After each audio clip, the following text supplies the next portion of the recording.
We are live. Good evening. My name is Andy Block. Welcome to the Council Rock School District January Finance Committee meeting. I'll go around the table and have everybody introduce themselves. Carl Hogan from DVD. Michael Mood from DVD as well. Mike Thorwart, School Board. Joe Messina, Council Rock Educators Association. Kristen Marcel, School Board. Matt Frederickson, IT Director. We have Denise Brooks on the phone with us. Gail Chloe, Assistant Business Administrator.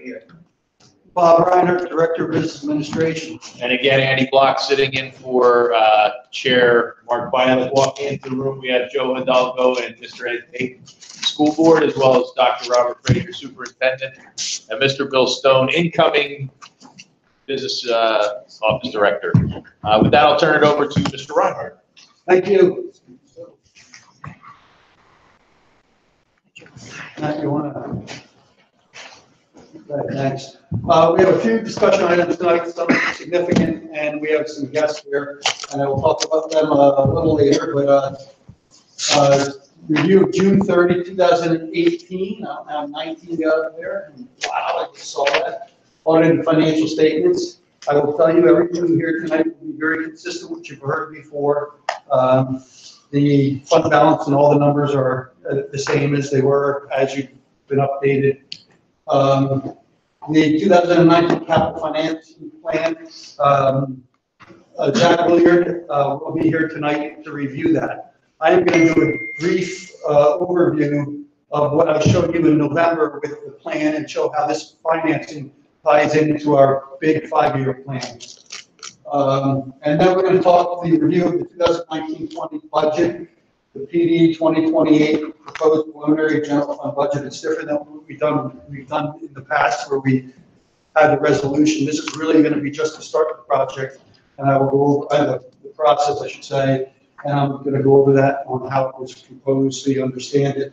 And then we're going to talk about the appointment of the new Northampton Township tax collector. The township has appointed a tax collector. Our solicitor has advised that he'd like us to take action also on the same person. I don't believe we have discretion or anything to say, no, we want someone else. It is going to be the same person. So, but we are going to take action on that. That'll be quick. So let us get started. And I want to introduce Carl Hogan and Mike Mood from BBD. You may say, you remember Carl, I'm not sure you remember Mike. You remember that generally we change auditors in the past every 3 years or so. So it's very important that we continue to keep our continuity with our reports and everything else so they're getting done on a timely basis. And we agreed, the board agreed to keep them for 3 more years, but you want to see someone else manage the audit and do the on-site work. So Mike has actually been the person that has done that. But I asked Carl to be here also because he is the familiar face. He did the final review and reviewed the financial statements, but Mike really did the work. And Carl was not involved on a day-to-day basis. So I'm going to let this up to them. I've asked them to do this in 20 minutes. So they're going to zip through it. Mike or Carl? The clicker. Yeah. They'll tell you. So here's the clicker, and this is, I don't want to embarrass Mike, this is my slide that I do for my presentations. I'm actually meeting man, so if this presentation doesn't meet your expectations, then that's fault. All right, and I'm just going to kind of walk you through a high-level summary of the audit. It's a large set of financial statements that you guys all have in front of you. I'll try to hit on the highlights and answer any questions if you guys have any. So pages 1 and 2 of the report in front of you is our independent auditor's report. Some of the main components of that is detailing the scope of the audit and identifying the opinion units. Within that audit report, we outline management's responsibility, which is to prepare the financial statements in accordance with GAAP.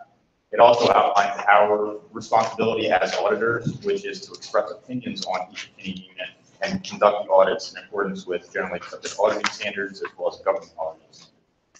Our opinions in that report were unmodified. It was a clean opinion meaning that the financial statements were fairly presented in all material respects in accordance with GAAP. So no issues there. Clean opinion on modified opinion is the best result that you can receive. Also outlined in the second page of the auditor's report is detailing a change in accounting principles. So that change in accounting principle addresses a new GASB standard, which was GASB Statement 75.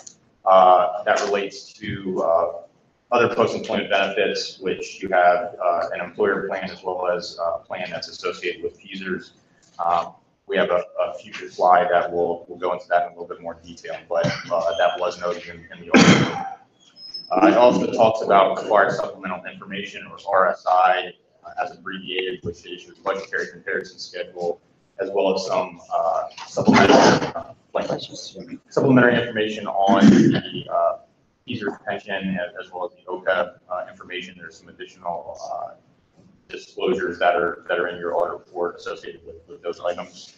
There's some additional supplementary information related to the schedule of expenditures and federal awards.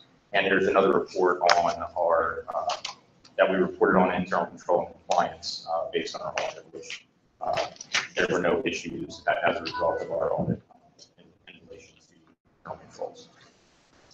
On the next slide, we are just summarizing your budget versus actual. So revenues, your actual results in relation to budget were about $3.3 million greater than budget, so that was a positive variance. Expenditures were about $1.4 million under budget, and other financing uses, which is largely just your transfers out, it was about $3.2 million over budget, as they were unbudgeted items. This is summarized, page 51 of the audit report has your full budgetary comparison. If you have the schedule in front of you, if you want to look at anything in detail. But the general fund revenues, the $3.3 million positive variance, are 1.45% more than budget. And if you look at expenditures as well as your transfers out, it's about $1.2 million more than budget, or 0.78%. The next slide has a little bit more detail as it relates to some of those variances. Local sources of revenue were about $2.2 million favorable over budget related to real estate and earned income tax collections being greater than anticipated. So that was the largest driver of the revenue variance. On the expenditure side, it was about $1.4 million less than budget. The major categories related to that were positive variances related to instructional staff services, operations of maintenance and plant services, as well as student transportation. The other side of the equation was higher costs on special ed, vocational ed, pupil support, and pupil health. So some of those were positive, some were negative. Altogether, it ended up being positive, about $1.4 million. Other financing uses, again, was about $3.25 million more than budget, in accordance with your policy to transfer anything in excess of 5% of the following year's expenditure budget. That resulted in about a $3 million transfer over to capital projects. There was also an additional $255,000 that was transferred to the food service fund during the year. So those transfers weren't included in the original budget, and that's why it shows in the budget actual as a negative variance. So those are the main drivers of the budgetary variances. But again, page 51 has it in a little bit more detail if you want to drill down on that at any event. So the next slide, general fund balance at the end of the year ended up being almost $4 million. 31,000 was unspendable or non-spendable. That's related to inventories that were on hand at the end of the year. There were several commitments at the end of the year: 2.6 million for future education, 3.9 for health insurance, and about 4 million related to balancing the fiscal 18-19 budget. So left about $10.7 million unassigned, which is representative of about 4.5% of the 18-19 expenditure budget. So that's within your policy within the allowable rates. So most people try to save, rate around 4 or 5% to 8%, somewhere in that range. So you're pretty in line with your policy and where we would expect to see in relation to some of the other schools. Capital projects. There's a lot of money spent on capital projects. I think there's about or around $44 million or so expended on capital expenditures in the fiscal 18 year. The change in fund balance for capital projects, it increased about $1.5 million to $49 million, and the capital reserve increased about $1.4 million. Can you stop right there? I just want to make sure everyone understands. The capital projects are where our bond issue proceeds come into. And as we spend the proceeds down and we finish projects, that number will drop. If we were not doing any capital projects, that number would probably be very close to zero. So I just want you to know it's not money somehow that, it's when we go on bond issues that this occurs. That's borrowed. Pardon me? That's borrowed. Yes, yeah. Capital reserve, you'll see, he's going to talk about that. And understand, if you remember, I said that we had $5 million available for future expenditures. That is a $9.4 million plus all the commitments we made for the 2018 summer projects. So that's why it's $5 million, not 9.4, because we committed out for other things. So I just want to make sure you guys understand when we talk about it, why it's different. Go ahead, I'm sorry. Sure, no problem. So in total, there's about $58.7 million available for future capital expenditures at the end of the year. It's broken out again, like we discussed, because, you know, in the financial savings capital projects fund is one fund. However, how it's treated is a little bit different in that, you know, you're borrowing money for capital projects, capital reserve, you're typically transferring money in there, and that's legally restricted, can't be moved out in the future. So we kind of present it this way to give you a better indication of what's available, what's restricted, and what's not. So again, there's $43 million during the course of the year issued with the 2018 series bond issue. And again, a lot of that was spent down over the course of the year with that, as well as some of the other available funds. And we're going to talk a lot about this as we go forward. And the big capital plan is all pieces of that.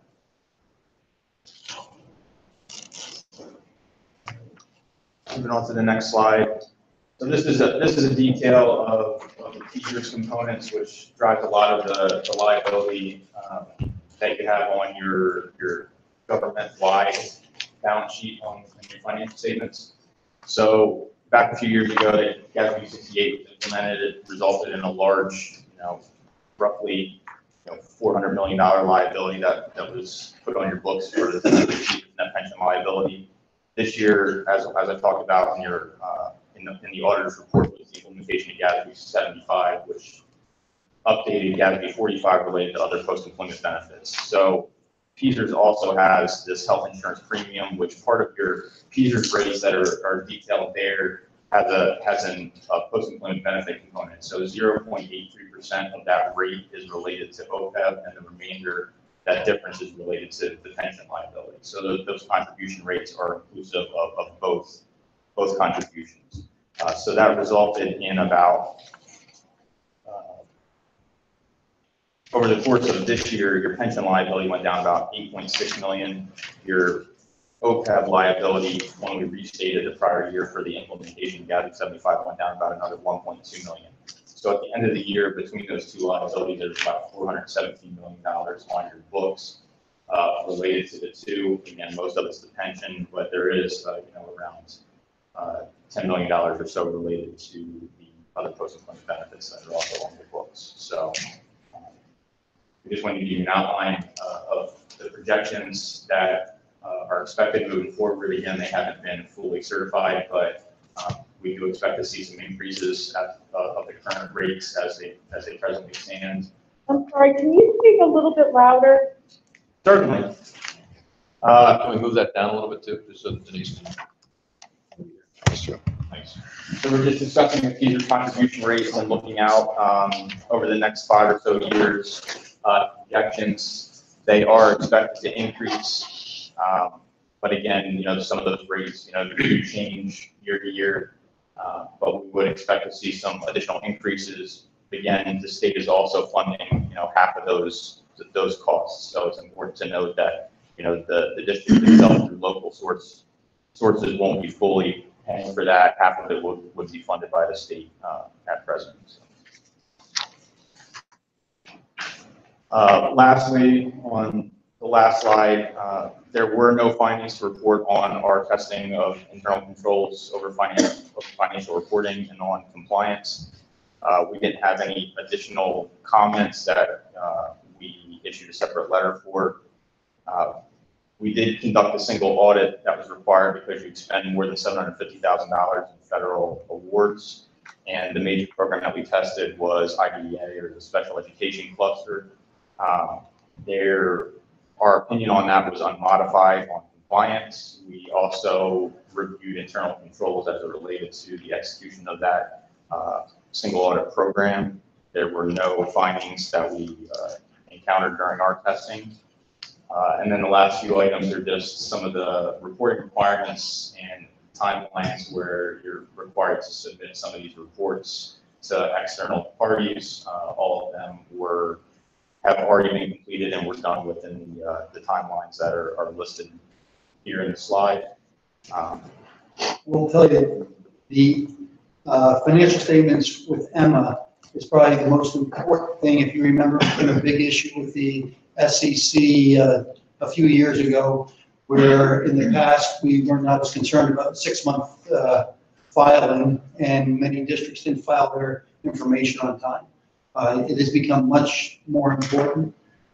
In fact, they would not let you issue debt if you didn't have everything filed now, because the underwriters are held responsible if their issuer isn't in full compliance with their continuing disclosure certificate. So I just want to point that out. That, we've been very good with that ever since the SEC came out chasing the school districts. So that's really the high level items that I wanted to cover. Unless there's anything specific you guys have questions about, I just wanted to thank these guys. The staff here was tremendous in helping us execute our audit and go through everything very transparent and responsive to all of our audit requests, and timely, in receiving that information. So it was tremendous to work here for the first time for myself. Bob was really sentimental today with last audit. Very teary-eyed. Pulled together. Actually, I have to thank Gail Chloe, because as you guys know, that there's things I do and there's a lot of things Gail does. So I don't want you to ever think that this is a Bob Reinhardt thing. I do a lot of points, but Gail takes the mother load and doing the work. So I think everyone should thank Gail. Thank you, Gail. Good job, Gail. Thank you, Gail. Thanks, you guys. I appreciate it, and thank you for your time. Before you put the slide set down, if you go back like 3 or 4 slides, there was a projection on PSERS. Maybe you can like a couple slides. Let's just go the other way. Yeah, Yeah, it does say 36%. yeah, that's pretty dramatic. When you think about it, for every dollar we pay someone, 36 cents goes to the PSERS. It's not a good business model. I think 2008, 2009 was only 4%. Right. Big move, 4%. Joe keeps saying it's getting better. The second derivative is negative. The rate of increase is slowing down. I agree with you. Okay, great, you guys. Thank you. Thanks, guys. Appreciate it.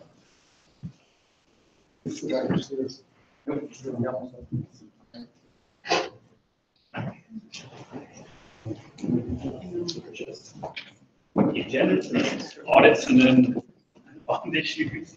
Yes. Tonight, Zach and I are going to tag team. Actually, I'm going to just introduce the subject, go over some of the stuff we've seen before to familiarize where we are, put things in perspective on what we're talking about tonight. I'm going to review what our plan was, and now we're going to start acting on the plans. And Zach is going to fill in a lot of that work. First of all, I'm going to review the November capital plan discussion. Everyone remembers that. And my charts that you're used to seeing. Zach is then going to talk about the current bond market. You did see some of the information where you're going to see the MMD dropped, I think, 75 basis points since Already going this. Back up. Back up a little bit, but Okay. And we're gonna look at the opportunities for borrowing more, for new money, and then we do have a refinancing opportunity, and I'll try to put that as perspective for you. And then we have some decisions for the new money, the amount, the timing of the parameters, resolution, which I'm hoping is next week. And then the refinancing transaction, the savings threshold, and the timing of the parameters, resolution for that one. Now, you guys remember seeing this, and this is the budget, and we've committed, based on the capital plan, we're gonna increase the budget $100,000 for the next 5 years, so it's gonna drive from about 18.5 to 19.1 million, something like that. So each budget, we're gonna see a $100,000 increase. Go ahead. If we did nothing at this point, and we just started borrowing it when we wanted to, we would use $35 million in fund balance without monitoring it or anything such as that. So that's something that we cannot do. So we now have to plan our projects out. In the past, we were able to borrow quickly, we did all kinds of refinancings, and we had all kinds of capacity, but that's no longer the case. Go ahead. This is the existing debt, and this is our debt if we look at financing everything that we need to do. It's $149 million worth of debt. So as you see, and go to the next slide, and I'll show you. Okay, you'll see this is the outline of the debt. This is our budget. If we go with capitalized interest, and if you remember that concept that we're going to borrow money and then use a portion of the money we borrow to pay off interest in years that would be higher than the budget. The constraints I put on this plan was that we could use up to $300,000 each year over the budget, and that would be the use of fund balance. Okay. Or we just couldn't borrow the money. So the way this was done is that we used capitalized interest. I think Zach will be able to show you a little more about that. And we increased the debt service by $100,000. So as you look here, you will see this is where we use fund balance. Now it would be $1.7 million use of fund balance. Okay? Annually or total? Pardon me? That's total. Yes, 1.7 total. That would be the combination of all these here. It's that whole shaded area, if you would. and that'll be a moving, Yeah. target.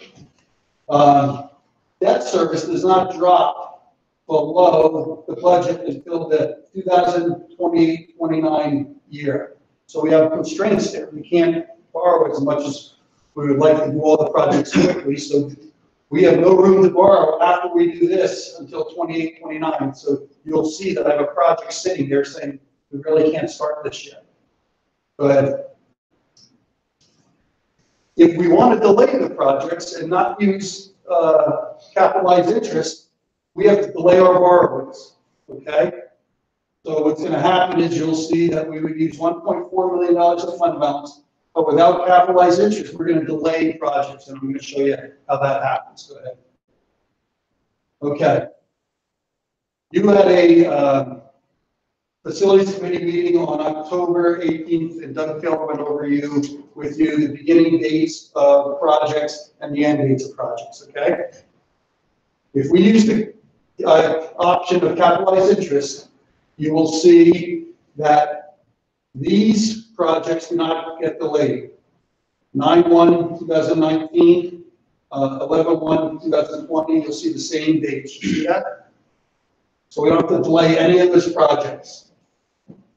If we do capitalize interest, no matter what we do, full Finestone can't get started. Well, it can't get started, it's not even past the date we could start it anyway, but we have to delay it 1 year. So that's saying that if we use capitalized interest by 12/1/2019, Doug's team has to start designing Soul Finestone. That is 1 year beyond what Doug originally wanted to do that. Okay? So now instead of being finished with Soul Finestone in 2022, Soul Finestone will not be completed until 2023. You see that? If we don't use financing, if we delay the financing, you will see soil Firestone won't start for 3 years after what Doug wanted to do. If you look at it, Doug uses, I think, a 4% inflation rate. So when you look at the project cost, it's the base project cost. Because we have to wait 1 year here, it's going to cost us, based on Doug's projections, 27.9 plus another 1.1 million. You see that? If we have to wait 3 years, it actually goes up to $3.5 million. You see that? So when we talk about capitalized interest, there's a trade-off. So just because you're saying, oh, we have to borrow more money because we're going to use it for interest, well, if we delay these projects and these numbers are right, we're going to spend a lot of money too. So we're going to go over capitalized interest a little later. But this is the sheet that should drive decisions. Number one, and Andy will probably dive into this a little more. What are we doing? Are we doing the turf fields itself? Are we going to do achieve? I think we all believe in the priorities that Soul Finestone would be first, Hillcrest would be second, Richboro would be third, and right now, I'll tell you, the Newtown can't even be put on the schedule yet because we have to wait for that 2028-29 year to be able to borrow again, or our numbers are going to get skewed away. So that's what we have to look at. Does everyone understand this? And does everyone remember November's meeting? Okay, go ahead. Zach is now going to start, and these are our interest rates. Zach is now showing you the first stage of our presentation. This borrowing, you don't have to decide on capitalized interest with this borrowing. This borrowing has no issue with capitalized interest. The 2020 borrowing is when we have to say we're going to borrow or we're going to wait, and we're going to use capitalized interest. So that then that's when we're going to have to make the decision to say, okay, what's our plan? Are we waiting? So let me just, I guess, summarize where we're at. Right now, we've got to do, if I got it right, we've got to do the refinancing now to get the best options to put the money in the pipeline to work on projects. We've got to kind of finalize the list of projects that we're going to do. And later in the discussion, I'll ask you how fast we have to do that. But I think the two big ones in question are more achieve and the turf field. The schools need to be done, and the timeline's fairly static there. Then the decision that we've got to make a little farther down the road is, do we want to spend, or do we want to use capitalized interest to move up our timetable? And there's a trade-off. I mean, if we don't do that, the inflation impact of the projects is going to be more too. So it's not just, it's two. Spending more money now to save some of the long ones. Yes. Right, okay. So this is all about, we need to get the bonds rolling, get the money rolling, and then we can have a conversation if we have some time after that about how to get these decisions on projects. Yes. Zach is going to talk about where interest rates are, and there could be some, in the information you've seen, I'm saying I think 17.75 million is the first step in the plan. Well, if interest rates go down, we may be able to move that to some other number. It's not going to be 30 million, but it could be 20 million or something. Or we keep it the same. That will be a discussion we're going to have. Go ahead, Zach. Okay, good. So I'm Zach Williard. I'm from PFM, Public Financial Management. We're the district's independent financial advisor. Been with you for a long time. So we're going to walk through this. Usually we come in December and we talk about, here's the next year's full financing plan. I think December was real busy, so we pushed it back to this month. So what we'll do is we'll look at like both things that we're going to do this year, talk about, and then we'll go through them individually. And the point of this is to ask questions so it's helpful and you kind of understand everything. Okay. So page one, if you look at the bottom part of that chart, you can see interest rates have dropped, in the last 45 or 60 days significantly. This is the 10-year MMD. It's a benchmark in the municipal world. All right. Now we've been in, a rising rate environment now for a couple of years, and now all of a sudden that's stopped. Rates have come down a bunch. That the Fed is now saying they may not increase rates this year at all, whereas 3 months ago they were talking about doing it 2 or 3 times this year. So, Mark's not here, but it's pretty confusing interest rate market. And, we'll just kind of go through the plan, knowing where rates are at the time that we're gonna do things. Okay. But, I mean, that chart is good news for the borrowing aspect. So the next page is an important page that you all get used to looking at. It's the different series of bonds all lined up. On the far right-hand side, you can see your debt service, what you pay annually, okay? Sorry for the small font. And then the bottom half of the chart is that same information, but it's net of the reimbursement that you receive from the state on some of your borrowings. You don't get reimbursement on all of them, you get it on some of them. So that's the net number on the far right-hand side there. The other important point that we always look at here is the call dates. Those are listed at the bottom, those two yellow boxes that are highlighted. All right, so every year, we typically are going to analyze some call dates. This year, the two yellow boxes are the ones that I think we're going to tee up. Those do have interest rate savings based on the market now. You do have two bonds to the left-hand side of that are callable, but the interest rates on those are so low that it doesn't make any sense to refinance. Okay, so that's where we are with the refinancing plan for this year. So page 3 just kind of hits on what I just said. We're talking about two things. We have the new money, which Bob mentioned, which we think somewhere between 17 and 20 million. Okay, an ad was placed, or I think it's going to appear early next week. It's going to reflect $21 million for the resolution that'll be in front of you at next week's meeting. So Kevin Reed, your bond counsel, will be back next week to talk about that. Now, the 21 million is the maximum amount. I think the discussion tonight is supposed to be how much do we want to borrow. The original estimate was 17.5, 17.75. Bob's point was interest rates have come down a lot since we talked about this last November, I think, November. So, while rates are down here right now, who knows where they could go? They could go lower, but they could come back up. You want to borrow a little more, knowing that, the 17.5 isn't going to fund all of these projects. Could I just stop on this real quick there? If you remember the constraints when I gave them to Zach, was that we couldn't use more than $300,000 of fund balance for each of the next 5 years, so that our fund balance use isn't great. And that we were going to increase our budget by $100,000 each of the next 5 years to meet that. So the constraints that I would have for Zach is we could borrow up to the amount where they don't go over the constraints I've already given him. Can't be over $300,000, and we're not going to move debt service up any more than $100,000 for the next 5 years. So he could come back and say that we're going to borrow $48 million and it blow it all out. Everything's going to be within the constraints. And in my mind, that would be what would limit our ability to increase our borrowing. But if we believe interest rates are down where they're going to be, and we can take advantage of that, now you could say, oh, interest rates are going to be a lot lower in another year, and take that risk, then you wouldn't want to borrow as much. But I'm offering it up, and Zach can give you what his wall is. Yeah, right. Well, if you know where rates are going, let us know. But I mean, that would be a good way to do it. It would be a little bit of a moving target on the day we price the bonds, and what we would do is be back into the number you're going to borrow, which would be somewhere between probably 17.5 and 20 million would probably be the most. But back into it to not exceed the 300. And we have a page to show you this, but to not exceed the $300,000 a year fund. That's typically what we do, right? We give you guys the set of guidelines. Yeah, we do. So that would be a clean way to do it for us. And then, we're going to talk about the refinancing. So down there in items 4 and 5, you have 2 series of bonds. Both of them are just shy of $10 million. All right. Now, we're not refinancing all of the debt because, again, some of the maturities have interest rates that are lower than what you get in the current market.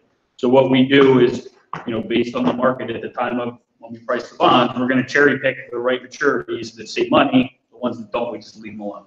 All right. We're going to tee up the whole transaction like we've done in the past. All right. So we'll have some parameters resolution. This would be not for next week. We're going to do this refinancing in February. All right. So, we would tee up the entire transaction, but in likelihood, I think right now, only about 12 million of the 20 million save money. Those are the ones that we would refinance. Okay. All right. So lastly, the outline on page 4 just kind of hits the 3 points as far as the board goes are, here we are tonight, January 10th, okay, finance. So the 17th next week, that's when the first resolution would be before the board. That'll be for a maximum amount of 21 million. As Bob said, as long as you're all comfortable, we can either borrow 17.75, we'll just do that. Or if you'd like us to, we can borrow the appropriate amount that will not exceed, so you're gonna borrow a little more than that, get a little more money this year, and it won't exceed the parameters that Bob has in place. Okay. And what I'm seeing is we can decide right up to February 12th. Yeah, I don't need to know that tonight, just sometime between now and. Well, maybe a little. Yeah, You know what I'm saying. more the end of January, I'd Yeah, say. yeah. We can get the marching orders at that point, which Bob can relay for Bill or whoever. But it, I'm gonna get cleared out. whoever, I'll do it. so we're gonna do all this, and then we're gonna do all the things behind the scenes, get the credit rating, all the kind of work that goes into this, that luckily we don't have to be involved in. We will price the bonds via competitive internet sale like we've done for a long time here. That always works well. And then on the 21st of February, that would be action item number 2. That would be the refinancing. The only thing we need to decide on the refinancing, again, I don't need to know it tonight, but we would want to know it soon, is what the minimum savings target is. If you remember in the past, we use that so that we know where we want to hit at a bare minimum. Typically and historically, it's been 2% of the par. So if we were funding $10 million, we want to save at least $200,000 net of costs, net of state reimbursement. All right. So again, don't need to know that tonight, but put that on your radar screen. Hopefully we can figure that out soon. That way we can. So in terms of our radar, you're about to walk us through this, right? You're gonna make those Yes, recommendations Yes. to us. We're gonna vote on some of them on Thursday next week. And then yes. Well, Thursday is gonna be a very simple parameter resolution saying, administration, you guys should go out and borrow up to $21 million. Tonight, you're gonna tell me, yeah, Bob, I think you should go up to the thresholds of your constraints that you had on before, the $300,000 and all of that. And if you say yes to that, then my job is gonna be, okay, Zach, prove to me that you've made it through the constraints, and this is the maximum we're gonna borrow. Or you're gonna say, Bob, I don't really care about that, I don't care what interest rates do, they go up and down, and you said you're gonna borrow 17.75 million, that's what I want you to borrow. Tonight, I'd like to hear that from you guys and say what you'd like me to do, because that's giving me direction on how I'm gonna go. So that's what I would ask you to do. The borrowing or the refinancing, I would not go below 2%. I think 2% is the minimum. I think legally you might be able to go. But I'm not gonna wait all year to wait till we get 5% because interest rates may move away from us. And everything we save in those financings is gonna make that $300,000 number better.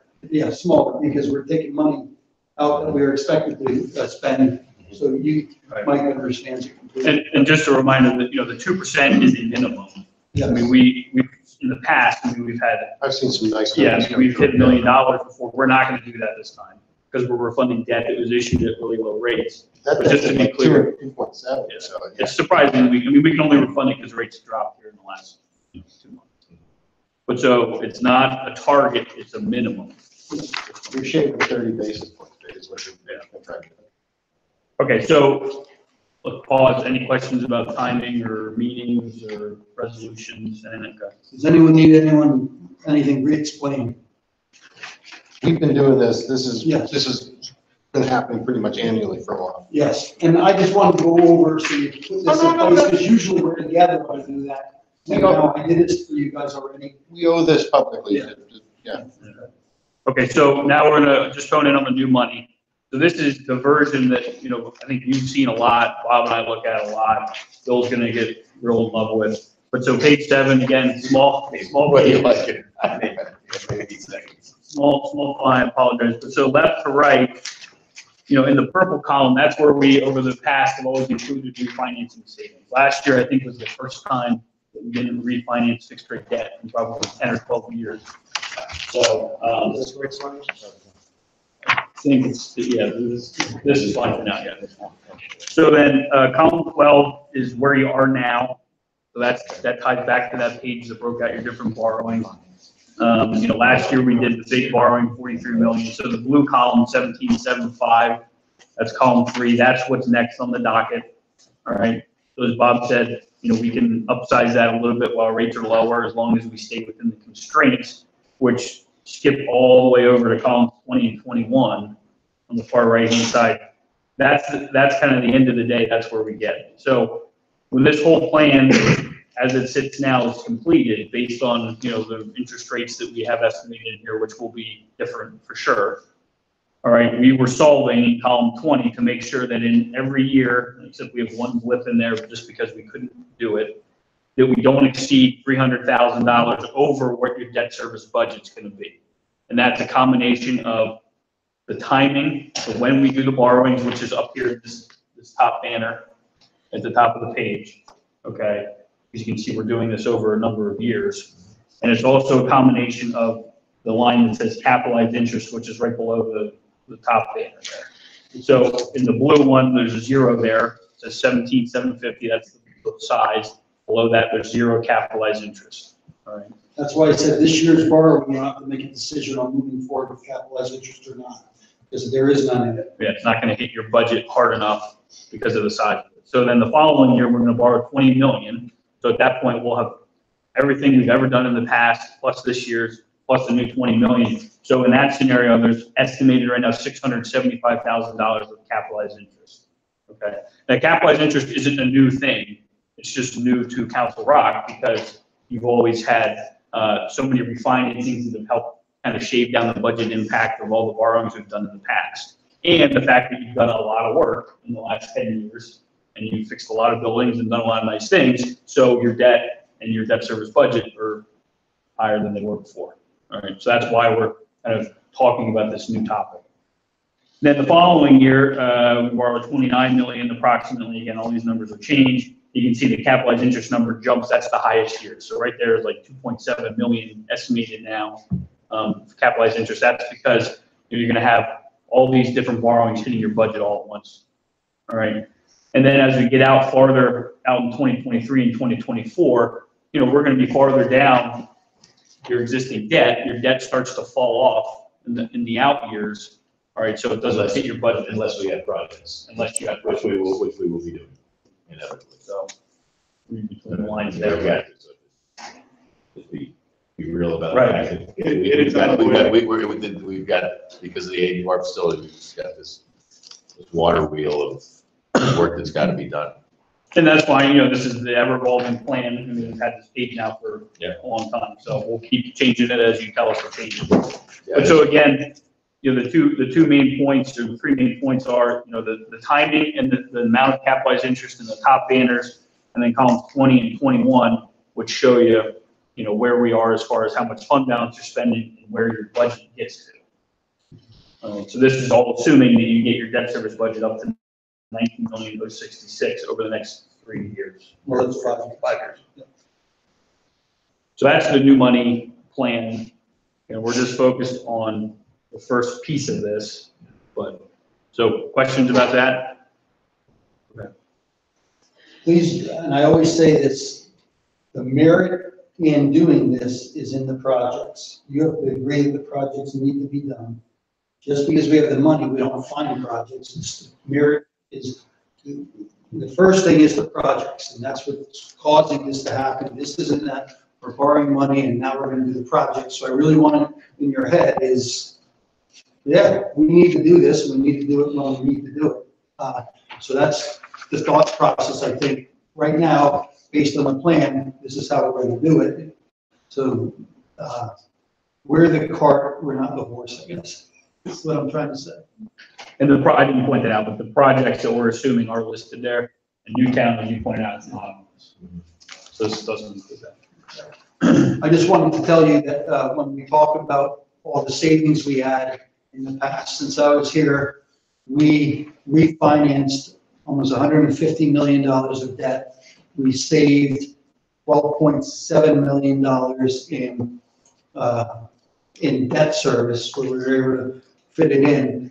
And that was 8.45% of the amount we borrowed. And now we're worried about getting 2%. So that's how much interest rates. We borrowed at low interest rates, and now interest rates are low. Before we were we were refinancing some high interest rate bonds, but now they're low, so we're paying low interest already. So now we're worried to get even 2%. But before, we had ones that probably were over 10% savings, and We did. yes. so it was huge compared to where we are now. I'm trying to make sure everyone understands that we're in a different environment than we were in the last 9 years. Yeah, it doesn't sound exciting, we're not saving $1 million, but that's a good thing, that's because the debt you already have is in such low. Yeah. Right, so. Matt, can you do me a favor, go back to the slide that shows the projects? One back. Right there, thank you. So the 3 schools up there, aside from Newtown L, those being Soul Pine, Stone Hill Crest, and Richboro L, in addition to those being our 3 oldest schools, those are also our 3 schools still without air conditioning. If you remember the beginning of this school year, we needed to dismiss early on a couple different days. It's a problem beginning and end of every single school year. So I'm certainly anxious to see all 3 of those projects done. And then I also just wanted to point out, while it says Achieve up there, it's really all of the LSAT program. So it's Achieve, it's Loan, and it's Twilight. So it's all that put together. And Thanks for pointing it out, because some of us knew that, but yeah. yeah, just, and for the public's edification as well. So we're considering a variety of options at this point. You see that 12.7 million figure for those LSAC programs.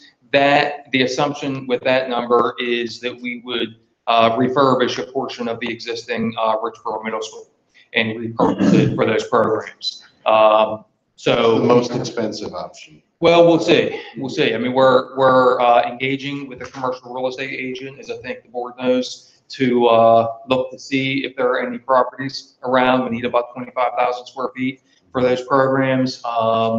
So we're going through that process right now, and we're also just costing out those programs because it's been a while since we've done that.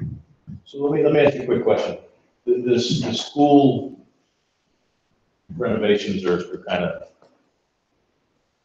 needed, obvious no-brainers, if you will. The 2 in front of it, the 2 in front of them, certainly the turf field south, are a lot more in question as to whether we do those or not. I think we all want to, but can we? If for some reason we decided not to do turf at south and the Achieve option came in much lower than anticipated, this money still needs to be spent and we go into Soul Pine Zone for everything else. So it's not like we're, at this point with this borrowing, we're going for more money regardless of what happens with those 2, correct? Yeah, there's, right now, my estimate is 9.5 is used to finish everything up through Rolling Hills, and the remaining portion will be for the next projects. So with this particular borrowing, regardless of what we decide with 1 and 2, this is money we need anyway, so we need to be doing this. Yes. So just wanted to make that clear there, so nobody felt back to the corner on those who are stuck to or felt bad about it, or not bad, We have but plenty of unsure projects. about the fact that we don't know what Achieve is yet. Those are decisions that we have to move on quickly, but shouldn't impact our decisions tonight. Yep. Good point. Okay, so that's the new money plan, all right? So then, on page 11, we'll real quick just walk through the refinancing. Some of the, this will be a review for some of you, maybe not for everybody. So on page 12, this shows your 2014 bonds now. So if you do nothing, all right, your 2014 bonds in column 1, they're on page 12. Pay off 5/15 of 28. You can see in column 2 the principal amounts. Okay, you pay principal once a year. And then column 3, that's the old interest rate, which is fixed. Every maturity has its own fixed rate. All right, those are the interest rates. We're going to take those old higher rates, replace them with today's lower rates. Now, there is a chance that we could tee this up and get to the pricing date, and if interest rates have moved up, we won't do this. And that's okay, that's happened before. What we'll do is, you can still have the parameters resolution on the books, and then we would just wait and monitor it so that if, as interest rates bounce around, if they ever come back down when it makes sense, we'll kind of be in a quick position to react, go out, and still hit that minimum savings target or minimum savings. So everything you've got here is flirting around 3%. Yeah, that's the high Yeah, number. yeah, So again, it's pretty good. yeah. No, yeah. So then on page 13, we're showing you what we're actually going to refinance of the 2014 bonds. all right, because again, it's not all of it. Page 14 then shows what's left over. All right, so you'll still have 2014 debt left over. Only going to peel off right now, it's the long end. Same kind of theory on the next couple of pages. So page 15 shows your 14D bonds in its entirety. Page 16 shows the piece that makes sense to refinance now. Page 17 shows what's left. And then Zach, if any of these maturities would come in the money, you don't have to come back to us to say, oh, we're gonna No. refinance. Good, I just want to make sure. Because when the resolution will be set in a way that it'll encompass all of them. Yep. So we can add them or subtract them. And the main driver again is that we save at least 2%. So instead of, if instead of 10 million, if we refund 7 million, that 2% number will be a little lower. The dollar amount, the value can still be 2%. And then you can always come back and refinance the existing remaining bonds if it ever makes sense in the future. And then so page 19 shows you what your new 2019 refinancing would look like. Again, column 3 would show the new lower rates. So that's where you're going. You're taking those 3%, you're turning them into 250s and 260s. And then over in column 10, it shows the net savings right now estimated about 300,000. So that's about 2.2%. So you're a little below, above that 2% number now. That's net of costs, net of state reimbursement. And the box there, I just want to show you that. So it's a present value of 0.10%, so 0.1%. So that's back on an interest rate page. If rates move 0.1%, which in this wonky world we live in now, that happens sometimes in one day. That makes the savings move around $100,000 approximately. So it goes up or down. So if it goes up 20%, this goes away. If it goes down, 20 basis points, then this will go up to $500,000. Very sensitive. All right. And I think that's it. We're not around zero. Yeah. When you see the savings in those years, 149, and if you see that it's in the red in column 20 on that page, shows 300,000, it'll be 151,000 now. You see what I'm saying? That's how this works. Yeah, if and when we do this, it'll be structured differently than it showed you.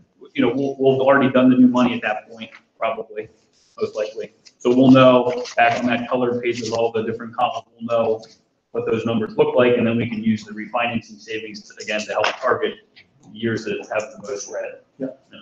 So that's just keeping us from having to use that fund balance then. Well, I think what that'll really do is it'll shrink capitalized interest in the future. So as we go through the plan, we'll still back into those $300,000 negatives, but we'll just need less capitalized interest to do I see what you're that. saying, yeah. I know that's a lot, but Let's go to the next. These are the decisions, just so we're there now. Parameters resolution authorizing the administration and VFM to issue the new money bonds during the January 17th board meeting. Everyone's good with that, right? That's the email I sent you about interest rates going down. Final amount to be financed. What are you okay with us as long as we meet the thresholds that we borrow to the maximum amount, or do you want to go with 17.75? Myself,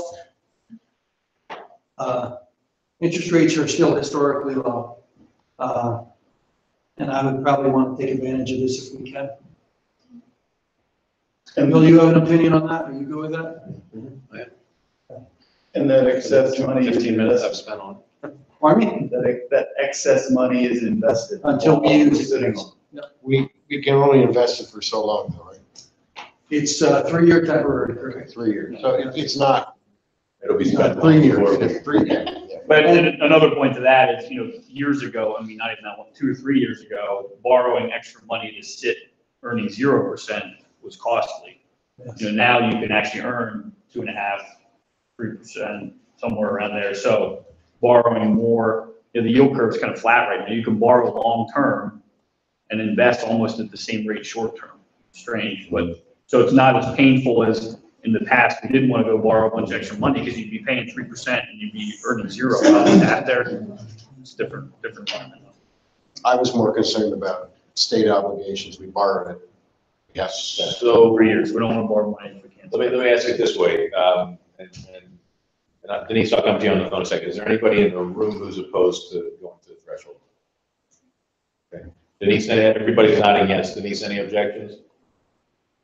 I have to say that I couldn't fully understand, hear everything, and I'm not seeing it, but I followed enough to know that I'm okay to move forward. I'm in agreement. But I do have some specific questions, which I'll circle back to, when I'm able to. Okay, good. Okay, so we're gonna, once again, next week, it's gonna say up to 21. I don't think we're gonna get to 21. But when we go borrow this, which is gonna be early to mid-February, we're gonna increase or decrease the borrowing based on interest rates to meet that $300,000 a year. What is the reason for waiting to February? You just have a lot of work. Yeah, Okay. Just all the They're low paperwork. now. All the paperwork, and then the credit rating usually takes 3 or 4 weeks to get in line and get their call. Okay. He's given me some things to do already. It's on next week. Now, the next one is refinancing. We're gonna wait until February 21st. The parameters resolution will require at least a 2% savings based on the amount of bonds refunded. I think that is the lowest we could go. And that's all in. That's net of cost. Yes, that's net of cost. Net of cost and net of what goes back to the state. Well, this is consistent with what we've done. Yes, yes. Yeah, the 2% has kind of been a historical. Well, not the number, the process and the approach. Yeah, oh yeah. Bill, We've done Yeah, we it before. understand it. I just want to make sure, I want you to shake your head if you're okay, or if you say, no, I think it should be 3%. Very comfortable with the approach. Okay. Okay, So finish with that. So that will appear, that 2% number, that will appear in the resolution in February. It'll say that the team will not execute the transaction unless it can say at least 2% net of cost. Yep. Okay, great. So that's it. Denise, we can send you an electronic copy of this, sorry, or Bob has extra copies, but. Yeah. And Denise, Thank you. you can give me a call and we can go over every page if you'd like. Just go over it and I'll Okay, explain. thanks, Bob. Okay? I appreciate it. Thank you. Okay. All right, Good, Zach. okay, thanks, everyone. Thank you. Thanks, take care. So relative to projects then, Go back to this, the sheet that Robert has. Robert, I'll leave this to you unless anybody else on the board wants to comment. Personally, at this point, I'm comfortable moving forward with the Achieve and the turf field. I don't know if there's 6 people that are comfortable with that here. But I think it's important that you and Doug and Bob drive us to closure on those decisions sooner rather than later. So I'm just curious how, right now, we've already talked about the project, but just for my peers, where are you guys relative to the turf fields and Achieve? You go around the table and end up with Denise on the phone. Joe, you want to go first? Did I miss the discussion about Achieve, what exactly we were doing? Because when we talked about $12 million, I thought it was a freestanding building. Or are we actually going to use part of the middle school with that $12 million to renovate it? Yeah, so the 12.7 figure is to renovate, not all of Rich Berman, but a portion of it in the front of the building. But we're not saying at this point that would be the recommended option. We're also going to be exploring some commercial opportunities that are out there, where hopefully we could do a project somewhere else potentially and bring that figure down. Okay, was there a talk about a freestanding building? I think it's been mentioned. At that price level, because I thought it'd be cheaper going into the middle school because the structure's already there. I don't recall. All right, so maybe talk to Doug about that, but I'm Yeah. interested in it. I'm interested in seeing these projects done. Turf as well? Yeah, I would like a full stadium, but. Yeah, I think we've scaled back the turf project to a point where it's acceptable. I'd like to do the full kahuna, but that is not affordable at this point. What? I don't recall if you two were at the facilities meeting when we talked about this. Yes, we do.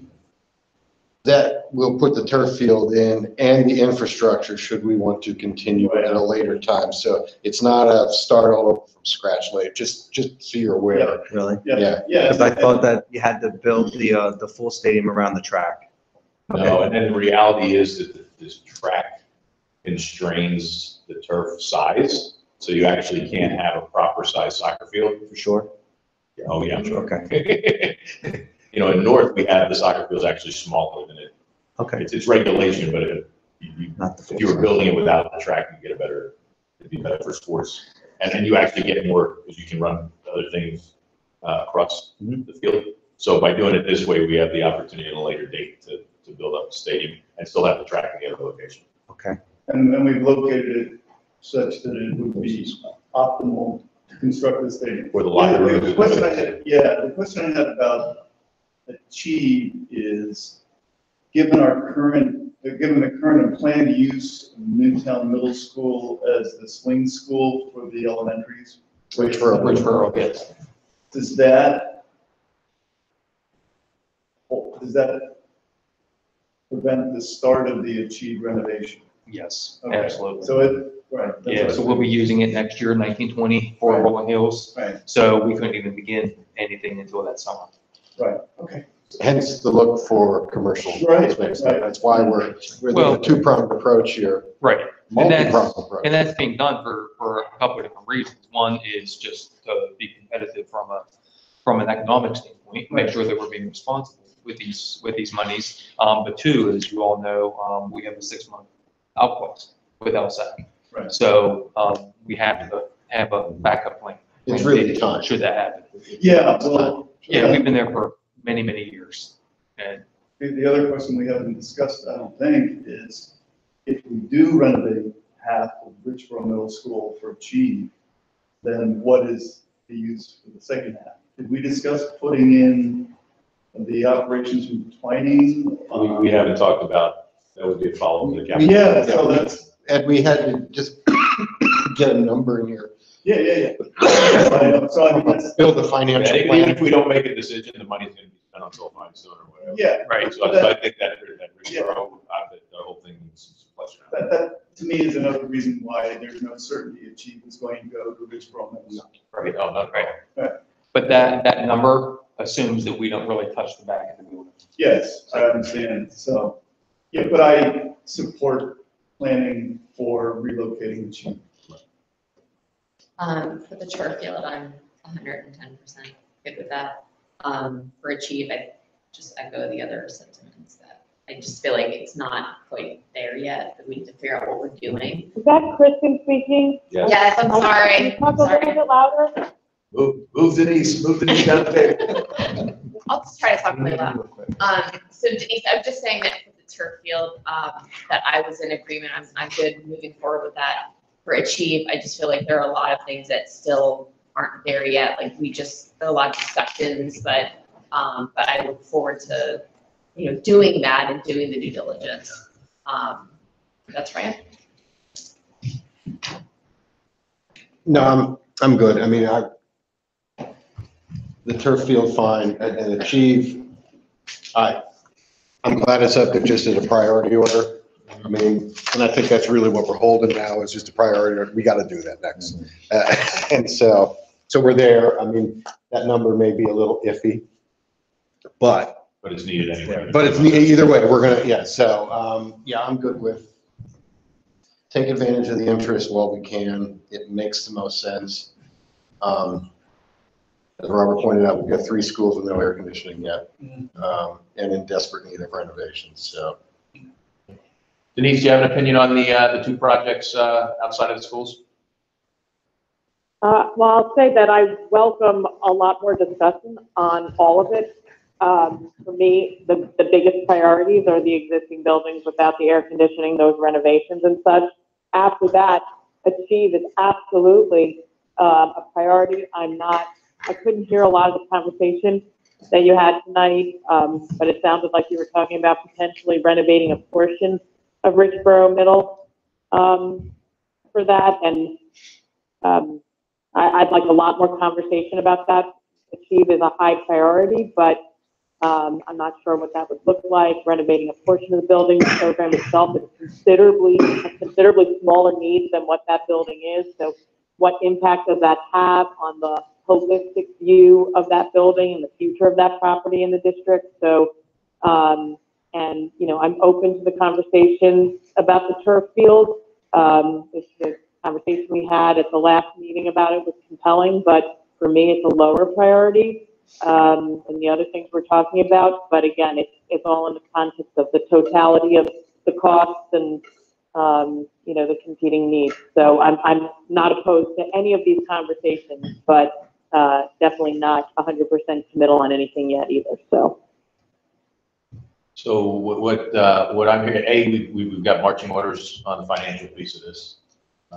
We have weigh-in from 6 of 8 existing board members, 5 of which are supportive of the turf. All 6 of us have a lot of questions about fleshing out what a chief looks like, but we're certainly going to set ourselves up to do that. I will follow up with Mary Ann and Mark separately, given you've got 5 folks though who are in support of the turf now. I'll call you after I talk to Mary Ann and Mark, and if it continues to lean that way, then we'll talk to Doug about getting that project formally teed up and you know, sort of teed up for discussion and motion. Yep, absolutely. Okay. Good, this was helpful. Okay, good news. Okay, now we're gonna start paying for things. Yeah. I'm gonna pass this out. Yeah.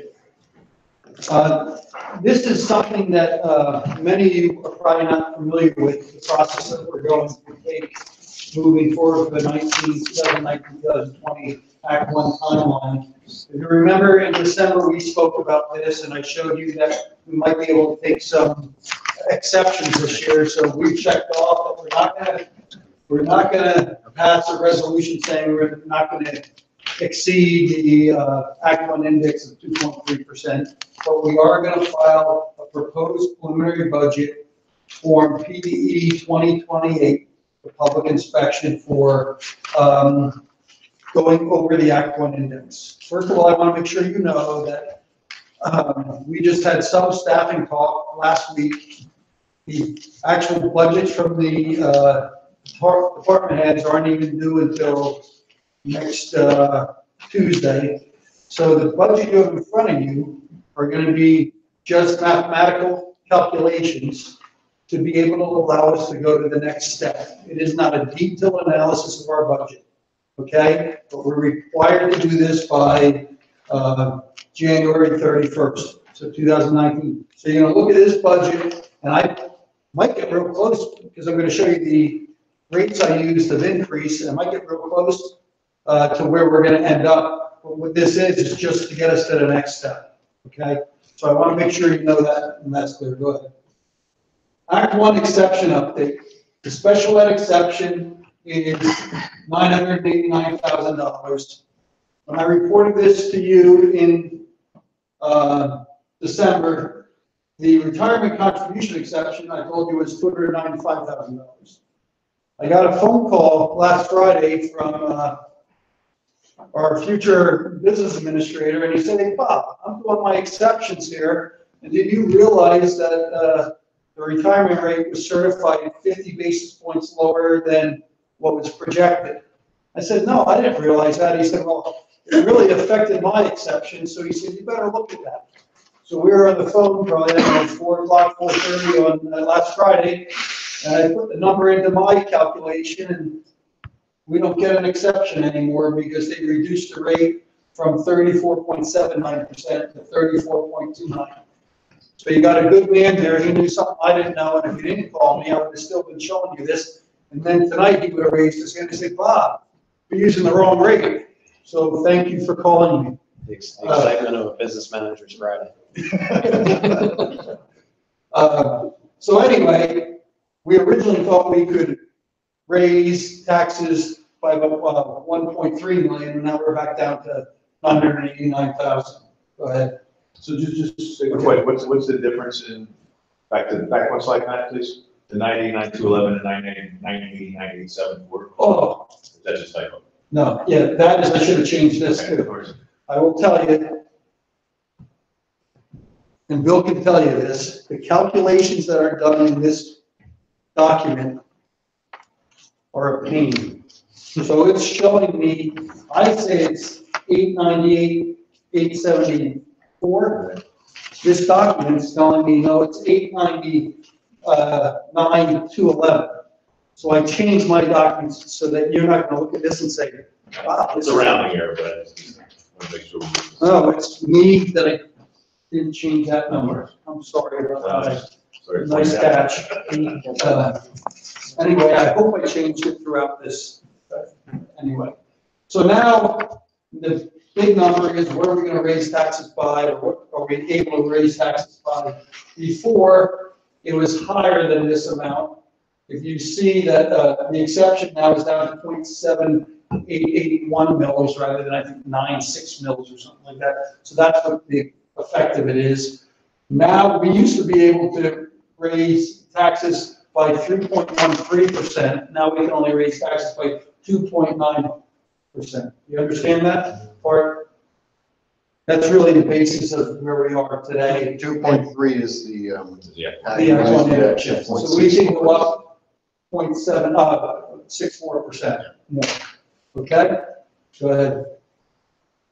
This is the summary. So if you go through the 2028, you will see our revenues are $242 million, our expenditures are $246 million, and you're going to see that we're only using $3.2 million of fund balance. Again, this was a mathematical calculation to get us to the next step. I am not suggesting that this is where we're going to be with this. Of course, if my expenditures were correct and we're still comfortable at $4 million, I want to raise taxes that high. You see what I'm saying? So this is a mathematical calculation to get us the next step. This isn't anything that you guys say, oh wow, you did really good because now we're not using as much fund balance. I don't want you to think that. I wouldn't bring it to the board this way. I would show you this type of stuff. And if you'd ever say, oh yeah, raise taxes more and we don't use as much fund balance. What do you need for that? I know that. So that's why I'm saying this is just a mathematical calculation to get to the next step. Go ahead. Selected revenues, so if you go back and see where my revenues increased, this is my changes in revenue. And the biggest one you'll see is the $4.8 million, which is the amount that we're raising real estate taxes by. Can I follow that on here, or it's not on the sheet? Yes, you can go to, well, you're not going to see the 4.7. Go back to just that. Yeah. If you go to your revenue pages, go to page 4.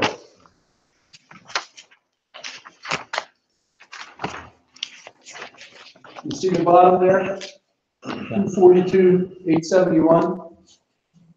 This does not show you comparisons from last year to this year. So what I'm showing you on the next page, you're not going to see because it doesn't show comparisons. It just shows this year's budget. Okay? But that's how you can see that it's the same numbers. You got it? Yeah. Okay. And these are the revenues where it's going up or down. Public utility. You're holding EIT flat EIT, yes. then? These are only line items that change. Yes. I know there's a lot more line items. Yes, this is all, I'm just showing you where I changed it. I didn't change a lot. I increased earnings on investments. But the big one that's not here, not changing, is EIT. Yes, EIT, because you remember, we were at 18.2, then it dropped down to 17.9. I don't have enough information this year to go anyway with it. And I gotta tell you, again, this is a mathematical calculation. I don't want to start putting money in places here and then you go to bill and say, wait a minute.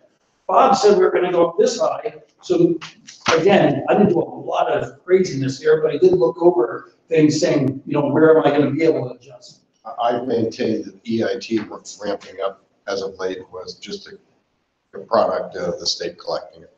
Right up. Bill, 2 years ago, it went up 12%. We went all the way up to 18.3 million. Now it dropped back down to 17.9. We've got our always collections at trailing it 100%. because we've been increasing so much. So I'm not going to put another 600,000 there up to the 17.9. Just and you'll be able to look at that.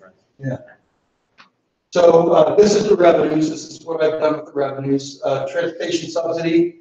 As we do better with transportation, we get less money. Just understand that. Go ahead. Now this is where I'm going to explain what I've done. This is this year's salary budget. I didn't go and say, we're gonna add 3 teachers, we're gonna take 2 IAs away, we don't need a superintendent anymore, and we're making all these changes or anything like that. I don't need a business manager anymore. Let alone two. Yeah. We might make a. Sorry, I should let you go to the superintendent comment. Yeah, so anyway, so what I did is I just took the 111 million, I multiplied it by 125, and now in the budget's 113 million. I did nothing else. Don't think I changed salary steps and everything else. This is not a detailed calculation. You will see healthcare went up 5%. Dental, you will see everything. Retirement, you're going to see what I did is I took the new salaries, multiplied it by the new retirement rate, and that's how I got that. So that's all the numbers on how I have done things. Full employment costs are up 2.49%. That'd be great if that happened. The 300 to 800 objects are up 2%. Debt service are up 100,000 that we just. So for the benefit of the public, the process that takes place over the course of the next 6 months is, from a staffing perspective, you look at retirements, you look at, the actual salaries from a 300 to 800 objects, just to use another one. You go back to the buildings and do the individual budgets. So we get into a whole lot of detail. Yes, I believe there's probably 60 people inputting budgets at some level into this document.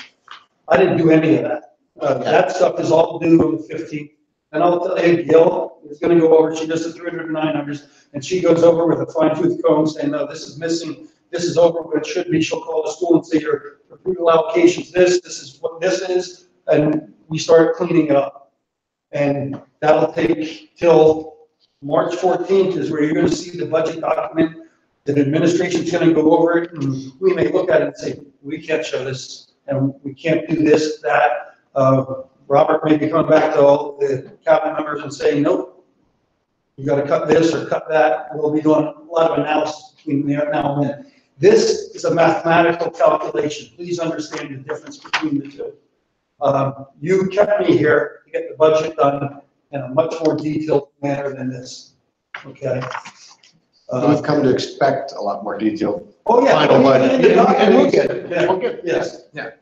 So this is to move us to the next step and to allow you to increase taxes if you have to, not that you're required, over the 2.3%. Okay? This is the budget calendar as we've looked at it, and you will see that we're going to go, and I see that I said we did this in December. This actually is going to be happening, not in December, it's going to be happening next month, next week. So I have the agenda item. It's not going to be a consent agenda. It's going to be, you're going to have to all vote for it, so I'm not putting on the consent. The borrowing is not going to be on the consent either. You guys are going to have to go around and vote on it. But this is where we think we're going to be. This is where you're going to see the detailed budget. The administration's going to already understand that and everything. So that's it. We're actually voting on a preliminary budget twice, don't we? Yes, we always did it one because we passed the resolution. So you're not going to exceed the actual index. Now we have to show them a budget that we need more. So we're scheduled to approve the final budget in May. Our board meeting in June is the 20th. Does that still give, I'm looking at you, I should be, does that still give us the time? You should look at me. Get the tax, I know you like to get the time to get the tax notices out. So June 20th is our June meeting. It is, so that's a third Thursday. That cuts it close because we like to be able to give the tax collectors the millage rate, and they can't do anything, and we want to have the bills out in people's hands for July 1st. I would like to do it earlier, and I don't know that, you want bills going out later? No, I'm not, I think that's why we're asking. Yeah, if we can hit May, we should definitely hit May. Or move it up in June. Yes. If we need to, yeah, we should always call a special meeting. Okay, that's, okay. We had a special meeting last June for this, too, didn't we? Was it last June or was it the year before? We did one where we had to move it up to give you some time. Yes. Is there any questions? Yes. I was just wondering, like, was it a projected decrease in tax revenues while we're increasing millage rates, or why we're going for the exception. Okay. In the past, last year, we had a 2.4% threshold. We went up to the Act One index. We received about $4.6 million of actual revenue. Because it's 2.3, we went down 600,000. All budgets are tight, as they have been. So I said, rather than not having the ability, because if we're coming to you and now we're cutting staff or something like that because we can't afford it, we want to give the ability for the board to say, this is too important for us. We don't have to do it, but if this is too important for us, we want to go up higher than the Act One index. This is just having the ability, having the option to go there. You could vote no next week, or you could say, I'll vote yes to get to the next step, but I'll never vote for anything above 2.3. You can make that statement then, and people have done that. But I think that's where, It's just to give the option. when we discussed this last time at the last committee, I think people were, hey, let's just give us, and Mark, I don't want to speak for Mark, he's not here, but folks were of the mind, hey, let's give ourselves the option. However, I have no intent of doing that. Yeah, you're Unless right. there's an Mark did- unless there's an extraordinary circumstance. So Right. this is just to protect ourselves rather than put ourselves in a box. I was just wondering, because we haven't done this before, not lately. And even our And vote I next don't think many Thursday of will us have any not. intent of doing it. So. Yeah, I mean, Pennsbury did the exception and then didn't have a tax increase or use it, so, Yep. last year. Well, this doesn't require you to use it, it's Right. giving you the alternative. It's just giving us until May or June to decide. You good? I'm fine. Okay. Oh, we got one more. Oh, that's right. Northampton Township appointed Vince Dion on December 19th, I think it was, to be the new tax collector. They have the responsibility within the tax code. There isn't a section in the school code talking about appointment of tax collector. Therefore, Rob Cox believes it's prudent for us to also appoint him as tax collector. No intention to have any discussion about it. He provided his bond, so he's good to be that. And we would definitely not want to have two tax collectors in Northampton. So all this is really saying yes, take an action on it. We're okay with what Northampton Township Yes. did, basically. So that is it. That is tonight's. Any questions on that last item? Is there any board comment on anything from the agenda tonight? Or anything else on a finance standpoint? Denise, any comments? I'm good, thank you. Okay, yeah, I just Kristen? want to say thank you to Neil and Bob. So, thank you. I'll second that. Aye. Is there any? Hey, you should thank Bill for making sure I didn't mess up. Yeah, but okay. Thanks for catching us. Thanks for saving us. Thank you, I Bill. know. At the bar high. Is I made there, the same mistake, I just called. Save Where the I was at taxpayer. exists. he's just not telling us who pointed it. Save Is there any public comment? With that, I'll call this committee meeting adjourned.